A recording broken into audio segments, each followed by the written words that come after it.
I am the Tofu Golem. Please enjoy the video. In this video, I will show how to connect iPhone to Mazda CX-30. First, power on your Mazda and put it in park, then unlock your iPhone and enable Bluetooth in settings. Next, open Mazda Connect on the dash and go to the Bluetooth settings menu.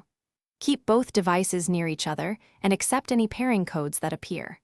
If prompted, allow contacts and favorites to sync so calls and messages work seamlessly. In this video, I will show how to connect iPhone to Mazda CX-30.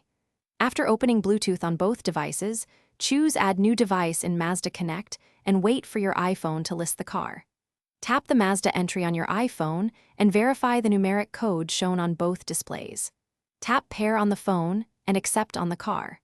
Grant permission to sync contacts and messages so hands-free calling works immediately. In this video, I will show how to connect iPhone to Mazda CX-30. Quick recommendation: bento box make meal prep easy with these leak-proof containers that seal tight and fit nicely in cup holders for travel snacks. They save time, stop spills, and are dishwasher safe, which is great for busy drivers.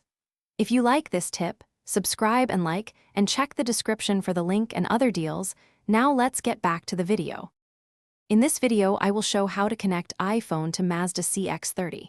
For wired Apple CarPlay, plug a certified Lightning cable into the Mazda USB port and confirm CarPlay on the dash. For wireless CarPlay, enable wireless CarPlay in iPhone settings and accept the connection on Mazda Connect. Allow Siri and app access when prompted so navigation, music, and messages work hands-free. Test a voice command to make sure everything responds. Thanks for watching. Consider subscribing if we helped you today.